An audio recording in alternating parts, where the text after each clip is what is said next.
आदरणीय सदस्य श्री संबित पात्रा जी।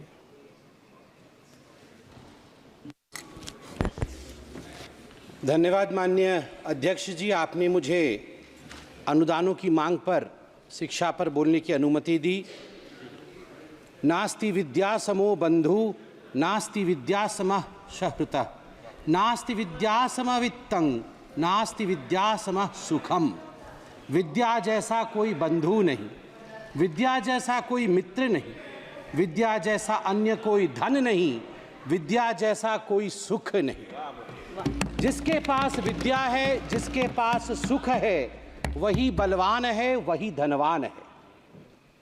वह अपराजित होता है, उसका कभी पराजय नहीं होता। जिसके पास माँ सरस्वती का वरदान होता है और जो विद्यावान होता है। और सभापति महोदय, मैं इस सभागृह में मौजूद सभी सदस्यों को, माननीय सदस्यों को धन्यवाद देना चाहूँगा। आज जिस प्रकार से यह चर्चा चल रही है, मैं बहस नहीं कहूँगा, यह बहस नहीं है, यह चर्चा है। और जिस राष्ट्र में शिक्षा को लेकर चर्चा होती हो, जिस राष्ट्र में शिक्षा को लेकर इस प्रकार से सभी एक समकक्ष के रूप में आगे बढ़ते हो, वह राष्ट्र अपराजय है। वह राष्ट्र एक दिन विश्वगुरु अवश्य बनेगा, इसमें कोई दो मत नहीं। इस बजट में 3 शब्दों के लिए बहुत महत्वपूर्ण अनुदान दिए गए हैं, प्रावधान किए गए हैं, चर्चा की गई।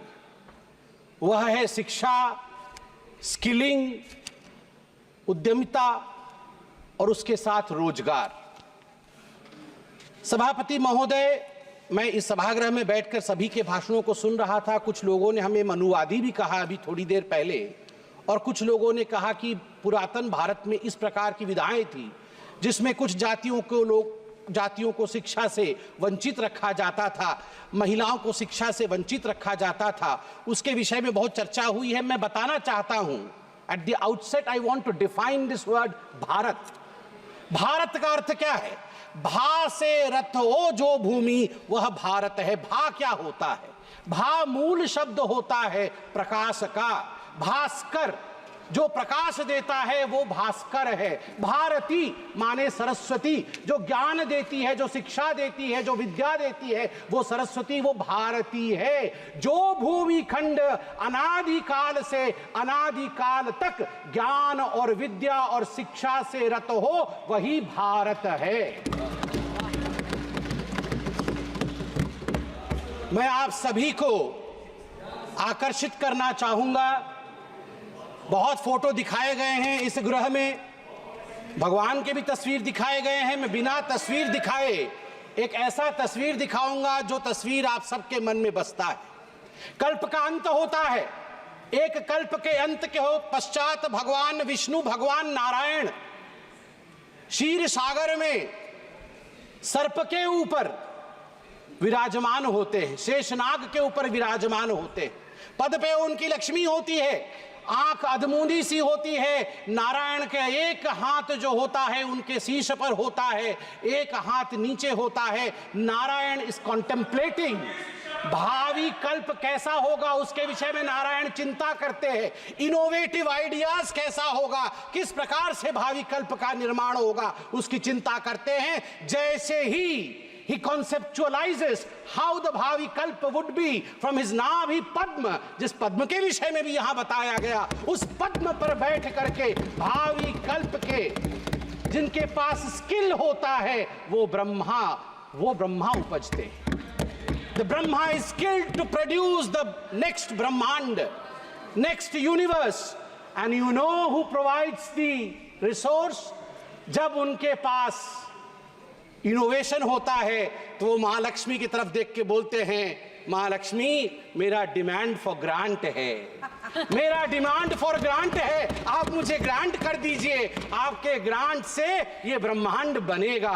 There is no gender in Vaikuntha, Vaikuntha में कोई नर नहीं, कोई नारायण नहीं, वही नारायण नारायणी है, वही शिव शिवी है, वही पार्वती है, वही शिव है। इसलिए यह धारणा गलत है कि नारी नर के पैरों के पास बैठी है। तात्पर्य है कि जहां आइडिया है, जहां इनोवेशन है, जहां विद्या है, जहां शिक्षा है, रिसोर्स के पास कोई अन्य उपाय नहीं है। रिसोर्स की अपनी बाहें अपने आप ही खुल जाती है, मां लक्ष्मी तथास्तु कह ही देती है।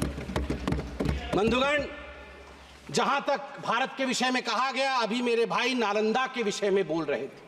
जब नालंदा को बख्तियार खिलजी ने आग लगाया था, 3 महीनों तक नालंदा जला था, 3 महीनों तक। वो ज्ञान का खजाना अभी भी अमिट है। मैं धन्यवाद दूंगा प्रधानमंत्री नरेंद्र मोदी को। जो आग तब जली थी, वो आग आज बुझी है, वो आग आज बुझी है। भारत की आबादी के 40% बच्चे और युवा हैं। 40% बच्चे और युवा हैं। यह एक डेमोग्राफिक डिविडेंड भी है। This is the demographic dividend of India, but it's a big challenge as well. ये एक बहुत बड़ा चैलेंज भी है।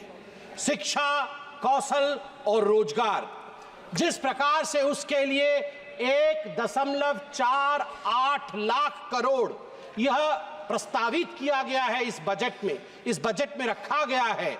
I commend this government. I applaud this government. I applaud Narendra Modi ji and Dharmendra Pradhan ji, Nirmala Sitharaman ji for the work that they have been doing in this sector and the proposals that have been put forth in this budget.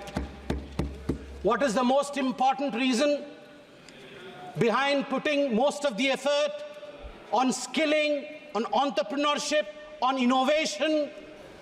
The most important reason is that India wants to go towards Vikasit Bharat. We want to create a talent basket. We want to be a skill hub. We want to be a solution provider to the whole globe. And that's the reason as to why such importance has been given to skilling, employment generation, as well as way forward.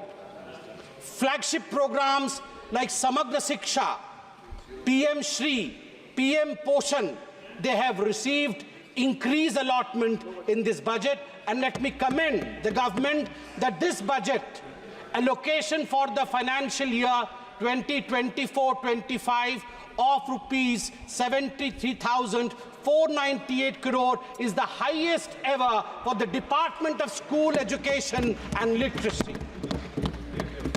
Manya Sabhapati Mahoday, let me present to you a comparative data, a comparative chart, which would show as to what was the situation before Modi ji came to power and how the situation of education has changed thereafter. You would be astonished to learn that the total budget for school and higher education, that is the Ministry of Education, for 2013-2014 was 79,451 crores only, compared to 1.21 lakh crore this budget year, this fiscal year. So the growth in the budget in the last 10 years has been 52.4%, a whooping 52.4%. Similarly, in the school education, the growth in budget has been 39.5%, and higher education, the allotment has increased by, I repeat, 78%. I emphasize 78% increment in the allotment in higher education. Sir, today a lot has been talked about reservation. My good friend from this side and my friends on that side, they've exchanged arguments about reservation, आरक्षण. मुझे तो कहते हुए तकलीफ होती है, जो लोग आरक्षण के ऊपर इस प्रकार मगरमच्छ के आंसू बहाते हैं, वो लोग आज जवाब दें। कांग्रेस के दिग्गज नेता यहाँ मौजूद हैं, आप बताइए क्या ये सच नहीं है कि जो सेंट्रली फंडेड इंस्टीट्यूशंस हैं, जामिया मिलिया इस्लामिया और अलीगढ़ मुस्लिम यूनिवर्सिटी, भारत का संविधान कहता है कि ये सेंट्रली फंडेड इंस्टीट्यूशंस के अंदर भी हमारे एससी और हमारे एसटी बंधुओं के लिए आरक्षण का प्रावधान रहे। मगर बड़े दुख के साथ मुझे कहना पड़ रहा है 2011 में जामिया मिलिया इस्लामिया से SC ST स्टूडेंट का आरक्षण कांग्रेस पार्टी ने समाप्त कर दिया। और ठीक उसी प्रकार 1981 में अलीगढ़ मुस्लिम यूनिवर्सिटी से SC ST स्टूडेंट्स का आरक्षण कांग्रेस पार्टी ने मुस्लिम तुष्टीकरण के कारण समाप्त कर दिया। इसके लिए कांग्रेस पार्टी को जवाब देना होगा। आज मैं सुन रहा था, यहां कोई पेपर लीक के विषय में कह रहा था। अरे अपने गिरेबान में झांक के देखो भैया, गिरेबान के अंदर पाप ही पाप भरा हुआ है और आप हमारी तरफ देख रहे हो। नीट के एग्जाम को लेकर सुप्रीम कोर्ट का जजमेंट आया है कुछ दिनों पहले और मैं कांग्रेचुलेशंस कहना चाहूंगा इस सरकार को। बिल्कुल सही तरीके से जो धर्मेंद्र प्रधान जी ने उस दिन यहां पर आप लोग चिल्ला रहे थे, धर्मेंद्र प्रधान जी ने जो कहा था इंतजार करिए, we will come out clean on NEET examination, the highest court of this country has buried us, the highest court of this country has given its verdict. But let me read out आपके पाप के चिट्ठे, आप मतलब ये दिल्ली वाले आप नहीं, आपके पाप के चिट्ठे मतलब आपके 2006 में कहां ये सब लीक हुए थे। देखिए 2006 में CBSE class 12 accountancy paper leak, 2007 Akhil Bharatiya engineering प्रवेश पत्र परीक्षा पेपर लीक AIEEE, 2008 में PMT pre medical paper leak, 2012 में all India institute of medical science परीक्षा पेपर लीक, 2014 में CBSE कक्षा 10 और कक्षा 12 की पेपर लीक, 2013 में Maharashtra SSC exam paper leak, 2016 में कर्नाटका PUC परीक्षा पेपर लीक, सिद्धरामैया की सरकार थी, 2013 में Rajasthan university paper leak Ashok Gehlot ji की सरकार थी, 2011 में हरियाणा बोर्ड परीक्षा पेपर लीक भूपेंद्र सिंह हुड्डा जी की सरकार थी, 2013 में राजस्थान लोक सेवा आयोग RPSC पेपर लीक आपकी सरकार थी। आप जरा सोच के देखिए, आपके गिरेबान के अंदर किस प्रकार से पेपर लीक भरा हुआ है। मुझे बड़े गर्व के साथ आज कहना पड़ रहा है कि इस सरकार ने पेपर लीक को रोकने के लिए 5 फरवरी को एक ऐसा बिल रखा है जिस बिल का नाम है the public examinations prevention of unfair means bill 2024, जिसमें 10 साल के जेल का प्रावधान है और 1 करोड़ रुपए तक का फाइन रखा गया है। सभापति महोदय, कष्ट के साथ कहना पड़ रहा है 34 वर्ष बीत गए, यहां युवक सांसद बैठे, बड़ा सम्मान करता हूं मैं, युवा सांसद है यहां के कितने युवा सांसद है देखिए, इनसे पूछिए आप NEP नेशनल एजुकेशन पॉलिसी को आने में 34 वर्ष क्यों लगे। गर्व के साथ कहूंगा 2014 में प्रधानमंत्री नरेंद्र मोदी, भारतीय जनता पार्टी ने अपने मैनिफेस्टो में सीना ठोक करके कहा था हम सरकार में आएंगे, नई शिक्षा नीति लाएंगे और हमने वो करके दिखाया है। ये मोदी की गारंटी है नई शिक्षा नीति और अमूलचूल परिवर्तन है नई शिक्षा नीति में। मदर टंग, मातृभाषा के लिए सम्मान है, एक कॉम्प्रिहेंसिव होलिस्टिक अप्रोच है पूरी शिक्षा के प्रति। आप सोच के देखिए इस देश में जो आज चिल्ला रहे हैं उस तरफ बैठ करके 34 वर्षों तक ये मौन थे, 34 वर्षों तक इन्होंने आवाज नहीं उठाई। शिक्षा में परिवर्तन होना चाहिए, इस विषय में इनकी धारणा नहीं बनी। एक नरेंद्र मोदी को आना पड़ा NEP को लाने के लिए। अध्यक्ष जी, मैं जानता हूं समय की एक सीमा होती है, इसलिए मैं अपने अंतिम पक्ष में कुछ कंपैरेटिव डाटा रखूंगा। स्टेटस ऑफ एजुकेशनल इंडिकेटर्स, बहुत लोगों ने कहा कि आप लोगों ने क्या कर दिया। मुझे लगता है कि सबसे बढ़िया होता है स्टैटिस्टिक्स रखा जाए। आप अगर यहां आंकड़े रख देंगे, आंकड़े को कोई झुठला नहीं सकता है, तो आज मेरे हाथ में वो आंकड़े हैं जिनको कोई झुठला नहीं सकता है। ये आंकड़े क्या कहते हैं? Gross enrolment ratio at primary level 3.31% बढ़ोतरी हुई है नरेंद्र मोदी जी के आने के पश्चात। Gross enrolment ratio at upper primary level 4% की बढ़ोतरी हुई है नरेंद्र मोदी जी के आने के पश्चात। प्यूपिल टीचर रेशियो, आज कोई मेरे साथी कह रहे थे टीचर की संख्या कम हो गई है, बंधुगण सुन लीजिए, प्यूपिल टीचर रेशियो जो पीटीआर होता है उसमें 9% की बढ़ोतरी हुई है नरेंद्र मोदी जी के आने के बाद, 9% की बढ़ोतरी हुई है। ठीक उसी प्रकार मुझे तो तकलीफ लगती है, मुझे तकलीफ होती है सोच करके स्कूल में इलेक्ट्रिसिटी नहीं थे। आंकड़े कहते हैं 36% इंक्रीज हुआ है नरेंद्र मोदी प्रधानमंत्री बनने के पश्चात। We have 36% increment in electrification of schools. अंधकार में बच्चे पढ़ रहे थे, अंधकार से उजाले की तरफ लेने का काम नरेंद्र मोदी जी ने किया है। ये छोटा विषय नहीं है।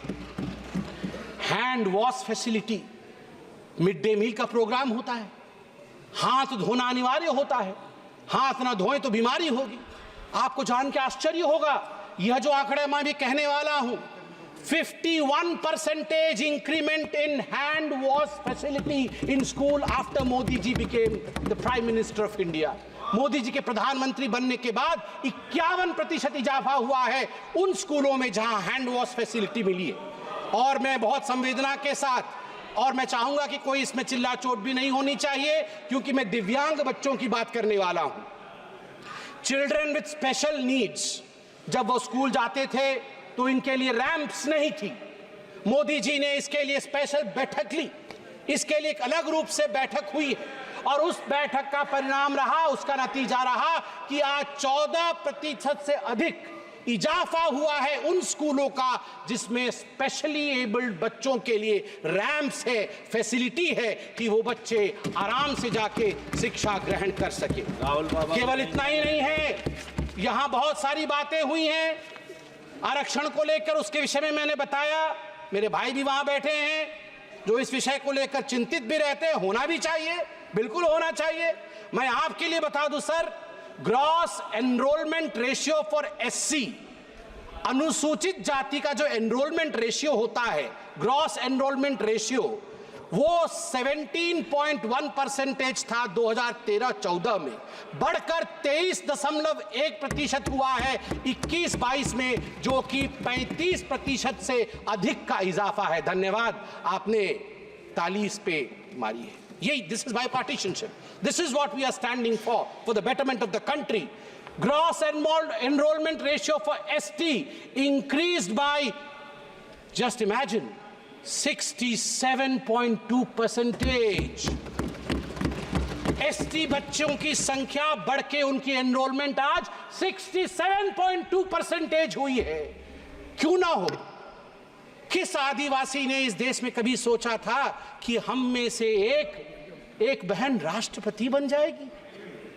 ये हमारे लिए भाषण देने के लिए एक पॉइंट हो सकता है साहब, मगर अध्यक्ष महोदय जरा सोच के देखिए, किसी गांव के पेड़ के नीचे बैठी एक आदिवासी महिला सोच रही होगी कि अरे मेरी बहन हिंदुस्तान की प्रथम नागरिक है। ये हम जैसे लोग समझ नहीं पाएंगे जो आज यहाँ बैठे हुए हैं, मगर एक गरीब, एक आदिवासी से पूछिए उसको क्या मिला है, और 67.2% इंक्रीमेंट।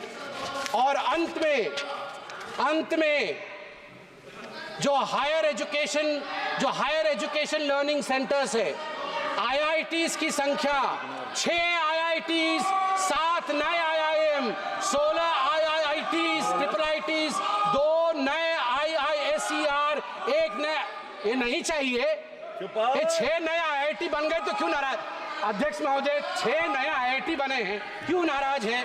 मैं जानता हूं अब मेरा समय, आप बोलेंगे कि घंटी बजे, इससे पहले मैं अपने क्षेत्र महाप्रभु जगन्नाथ जी के शरण में जाकर एक डिमांड फॉर ग्रांट, मेरा भी डिमांड फॉर ग्रांट है, मैं उसे भी रख देता हूं 1 मिनट में। बहन और भाई मेरे, ये महाप्रभु जगन्नाथ जी के क्षेत्र का है, सुन लीजिए। संबित पात्रा जी, काइंडली एड्रेस द चेयर, आप सभी अध्यक्ष महोदय, महाप्रभु जगन्नाथ जी की भूमि पुण्य भूमि है, पुरुषोत्तम क्षेत्र है। अभी थोड़ी देर पहले हमारे सदस्य प्रताप सारंगी जी ने बिल्कुल सही कहा, वहां उड़ीसा के गांधी कहा, जिनको हम कहते हैं, जिनको हम महात्मा गांधी कहते हैं, उड़ीसा के पंडित गोपबंधु दास जी, उनको महापंडित गोपबंधु दास कहा जाता है। उन्होंने बकुड़ वन, सत्यवादी करके क्षेत्र है पुरी में, सत्यवादी में बकुड़ वन 1909 में स्थापित किया था। जैसे रविंद्रनाथ टैगोर जी ने शांति निकेतन स्थापित किया था, ठीक उसी प्रकार बकुड़ वन स्थापित किया था। वन में शिक्षा दी जाती थी और वह अपने आप में एक बहुत बड़ा विधा था। मैं आपसे निवेदन करता हूं कि जब भारत आज़ाद हुआ, वहां एक हाई स्कूल खुला, बाद में वहां राज्य सरकार ने एक यूनिवर्सिटी उड़िया भाषा के लिए खोला। मैं आपके माध्यम से इस सदन से और सरकार से भी निवेदन करता हूं कि वहां एक उच्च कोटि का शांति निकेतन जिस प्रकार बनाया गया है, सेंट्रली फंडेड यूनिवर्सिटी बने, जहां उत्कल प्रदेश उड़ीसा की बहुत सारी जो विधाएं हैं, संस्कृति है, कला है, जगन्नाथ जी की परंपरा है, उसकी शिक्षा दी जाए ताकि हम सब उससे उपकृत हो। इतना ही कह के मैं आपका धन्यवाद करता हूं। जय जगन्नाथ। इससे पहले मैं ಕೂತಲ್ಲೇ ಕಾಸು ಮಾಡಬೇಕಾ? ಸ್ಟಾಕ್ ಮಾರ್ಕೆಟ್ ಟ್ರೇಡಿಂಗ್ ಮಾಡ್ತೀರಾ? ನಿಮಗೆ ಪ್ರಾಫಿಟ್ ಪಕ್ಕಾ fix. Stock fact app download ಮಾಡಿಕೊಳ್ಳಿ. Basic to advance stock expert ನೀವಾಗ್ತೀರಿ. 3 ಮಂತ್ಸ್ ಕಂಪನಿಗಳ ರಿಸಲ್ಟ್, ಕ್ರೆಡಿಟ್, ಇನ್ಕಮ್ ಎಲ್ಲವೂ ನಿಮ್ಮ ಅಂಗೈಯಲ್ಲಿ. ಟೆಕ್ನಿಕಲ್ ಮಾಹಿತಿ, ಕ್ಯಾಂಡಲ್ ಸ್ಟಿಕ್, ಇಂಡಿಕೇಟರ್ಸ್ ಮಾಹಿತಿನೂ ನಿಮಗಿರುತ್ತೆ. Fundamental plus technical pin to pin details ನಿಮಗೆ ಸಿಗುತ್ತೆ. Market analysis ಕಲಿತೀರಾ? ಷೇರು ಮಾರುಕಟ್ಟೆ ಅಡ್ವಾನ್ಸ್ ಡೀಟೇಲ್ ನಿಮಗೆ ಸಿಗುತ್ತೆ. ಮಾರ್ಕೆಟ್ ಹಣ ಮಾಡೋ ಟ್ರೆಂಡ್ ಕ್ಷಣ ಕ್ಷಣಕ್ಕೂ ಅಪ್ಡೇಟ್ ಆಗುತ್ತೆ. ಷೇರು ಪರ್ಚೇಸ್, ಫ್ಯೂಚರ್ ಆಪ್ಷನ್ಸ್, ಹೂಡಿಕೆಗೆ ಬೆಸ್ಟ್ ಮೆಂಟರ್ ಈ ಸ್ಟಾಕ್ ಫ್ಯಾಕ್ಟ್ ಆಪ್. ಇನ್ಯಾಕೆ ತಡ? ಬೇಗ ಆಪ್ ಡೌನ್ಲೋಡ್ ಮಾಡಿಕೊಳ್ಳಿ. ಮಾರ್ಕೆಟಿಂಗ್ ಕಿಂಗ್ ಆಗಿ ದುಡ್ಡು ಮಾಡಿ. ನಿಮಗೆ ಬಿಟ್ಟಿ ಅಡ್ವೈಸ್, ಫುಲ್ ಫ್ರೀ ಅಡ್ವೈಸ್.